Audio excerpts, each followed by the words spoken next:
Hello everybody, welcome back to my channel. My name is Queenie for those who don't know me, and please have some grace, okay? As you can hear, I'm under the weather. Oh, guys, I feel like my head is a freaking pressure cooker. Don't get sick. Take your vitamins, go to sleep, okay?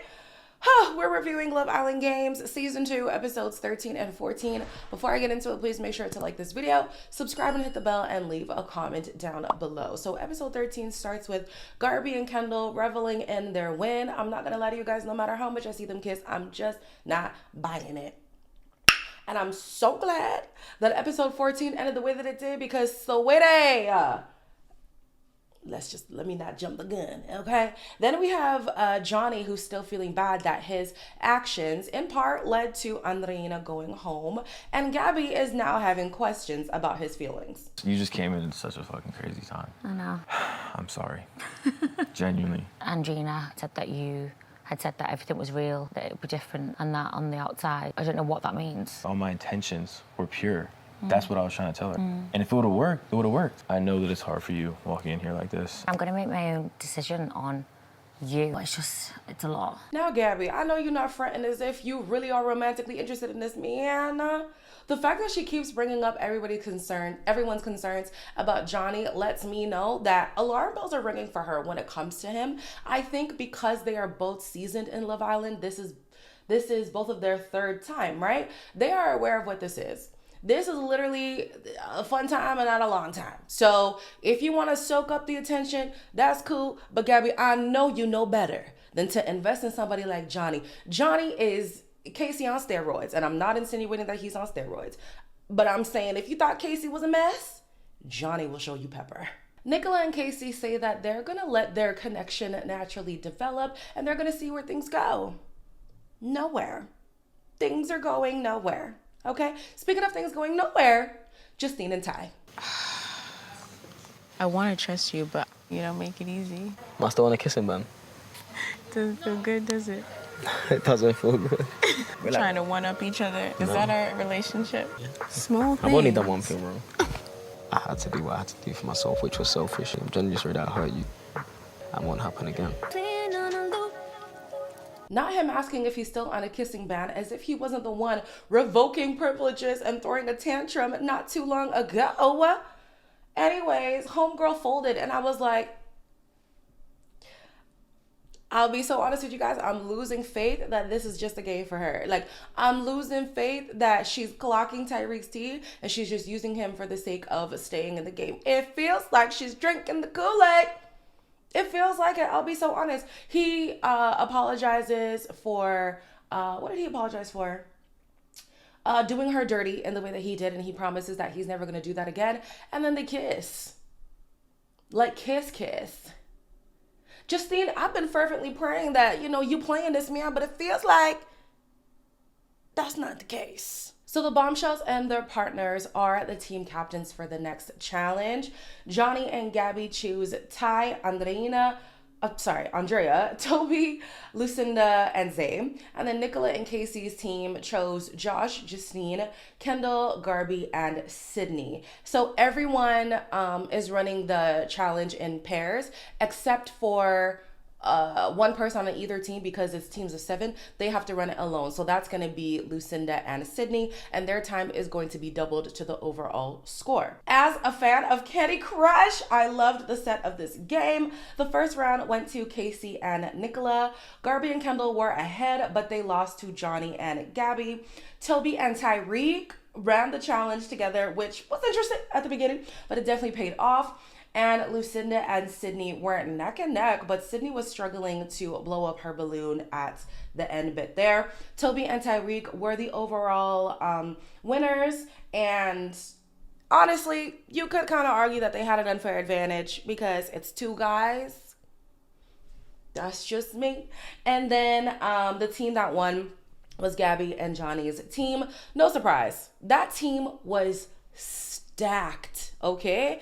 I think that, can I say that they had a good balance? I don't know. Already I was looking at Johnny and Gabby's team like they're going to win. It didn't matter what the challenge was. they were the sure winners in my head. So the winning team becomes the Power Squad, and they have to secretly nominate 4 people who are going to go into the duel the next day, and the people who lose the duel are immediately going home, right? They have to decide, or they have to are they letting the person know? They have to make their choice with the kiss of death. The kiss of death was actually so wicked. You did good. Why? Toby! You fuck! You kissed me? When? You kissed me twice on the cheek yesterday. I thought you were just from the UK. Nicola, who kissed you? Him! Right here. You wouldn't suspect, oh, this person kissing me is like kind of weird, except Johnny kissing Nicola. She kind of thought it was weird, but she didn't read into it. Like, you would think, oh, I'm just being comforted for whatever. And, oh, wickedness. But anyways, the people going into the duel are Garby, Nicola, Josh, and Kendall, right? Everybody but Nicola feels betrayed. Nicola is so excited. This would be her first duel. She's excited to prove herself. She's like, listen, this is a game for me. Like, I'm just here to have fun, right? The other people, not so much. So Kendall, he's upset because he believed that his friendships would keep him safe in the house. And I swear to you, guys, I watch enough game shows to know your social game is not enough. You have to actually be good at politics. It doesn't matter that you're friends with 80% of the villa. When the game is the game gonna be played on you. You are a threat. Socially, physically, when anyone gets a chance to get you out, they're probably going to take it. The only time that I've seen somebody who's a threat be able to finagle their way out of being vulnerable is when they're able to make a good pitch on why keeping them around is an asset, which is politics. It's not just like, oh, well, I'm a social butterfly and everybody loves me. So what? So what? Then we have Josh. He's mad because he's like, oh, the least they could have done is tell me to my face. The twist of the Power Squad was that they were supposed to do it in secret. You know? He's harping on, these people don't have integrity and he would have respected them more if they would have just said it to his face. Sweetie, that wasn't the rule of... Okay. So Zay is trying to play middle ground. He feels like he's forced to be a mediator. So he's trying to save face with the guys who are going in, and the other guys in the villa are not too fond of that. You and all 3 of them want me out. In a game sense, would I want to go against you and Johnny? That's like asking to get third, right? You know what I'm saying? There's only 3 guys to pick from and 4 girls. They wanted one of us gone. I'm not gonna lie to you guys and say I didn't help or decide things. Zay, get away from them, bro. But what's he doing? So when someone's down, you're just gonna keep kicking them, bro. What's there to talk about? Like, you don't have to explain yourself. My heart speaks loud. Not a good look. So earlier in the episode, Tyreek said he doesn't feel guilty for who he put in because the point of the game is to gain power so that you are not vulnerable and ultimately you win the show. And I agree with him. Like, I'm not gonna feel bad because your ass is on the line and mine isn't. No. I'm in a winning position, sucks to suck. Now, Tyreek better have that same energy when his ass is on the line. But anyways, the guys are so mad at Zay for wanting to console his friends for being in the bottom. But I feel like the least they could have done is ask him what he was saying, because in my perception, Zay wasn't even throwing the guys under the bus. Zay was like, listen, I'm in a tough position right now. I'm literally being tortured to have to pick between all of my friends. Like, and I'm not even going to say I wasn't part of the decision making. I definitely had a hand in putting you guys here. Like, he was copping up to his behavior in the decisions that were in. Y'all know what I'm saying, guys. My head is hurting me. He was, selling himself also down the river and also saying that this was a hard decision for him. But the guys were ready to cook him, and it's like, just let the man explain, okay?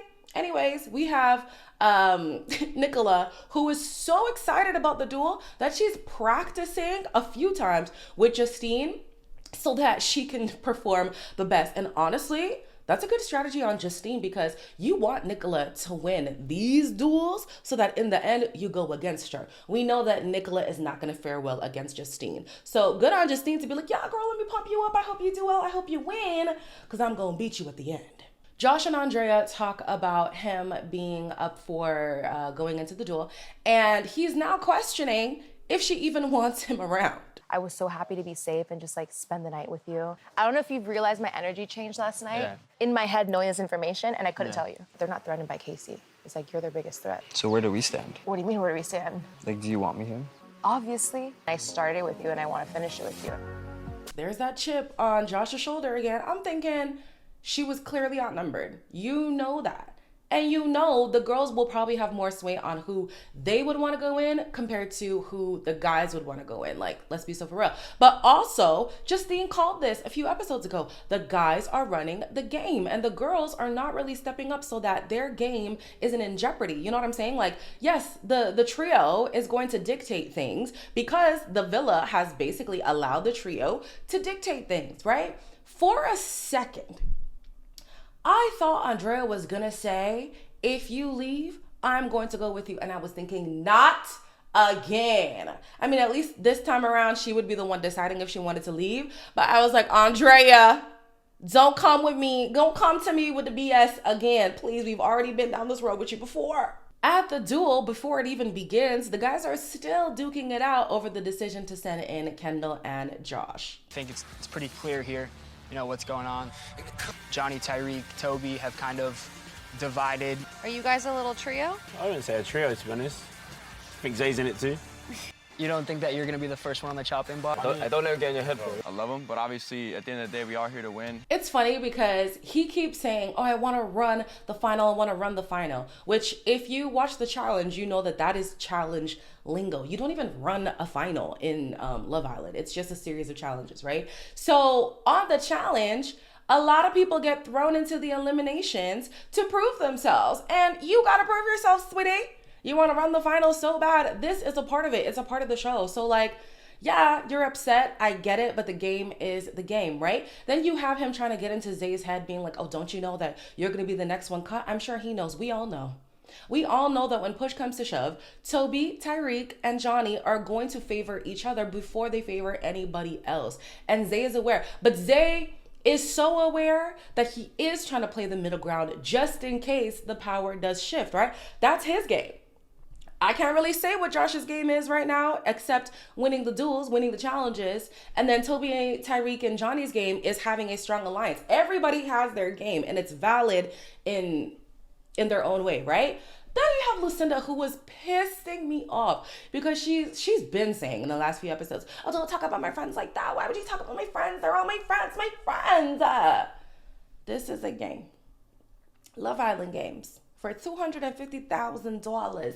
F your friendship. Like, if your friend has to go in, they have to go in. And ultimately, there's only 2 winners of the show. Really 1 if they decide to steal the money. But your friends are eventually going to have to face elimination in some form or fashion, babe. Get over it. So the duel was an endurance challenge. I'm not going to lie. Even hearing the explanation made me exhausted. Basically, you're supposed to throw these medicine balls from side to side, and whoever has the least amount on their side when time is up wins the round. Best 2 out of 3 wins the duel, right? We have Nicola, who wasn't very strong in the first round, so it was no surprise that Garby had the lead for most of the game. Nicola did pick up speed in round 2 until the ball hit her in the head. Unfortunately, they were starting to test for concussion, and she was like, oh, I'm okay. I want to keep going. Good on you for wanting to keep going, but the medics took her aside and they deemed her unfit to continue. So unfortunately, she was disqualified and Garby won by default. Honestly, before seeing round 2, I would have thought that it was a sure win for Garby regardless, but Nicola was picking up momentum in round 2. She probably could have given Garby a good fight. I still think Garby would have won, but she would have given her a run for her money. In the guys' duel, we have Josh, who had the early lead. He was so good that some of the balls didn't even make it over the wall. In round 2, Kendall was taking a more physical approach. They ended up focusing on 1 ball, which ended up landing on his side by a second, meaning Josh won. Garby was distraught, but honestly, I was ecstatic. I was ecstatic, not because I wanted Josh to stay, but because I wanted Kendall to go. Bye, sayonara. He's asked if he did find the love that he said he was here to find, and he said he has found something special that he's excited to see what it develops into. I ain't got the most faith, especially because the girl is from abroad, but you know what, Kendall, wishing you the best, okay? If you think this is going to turn into something, then Godspeed to you. We didn't get a preview for what's happening on Thursday night, so that's it. As always, like, comment, share, and subscribe, and I'll see you in the next one.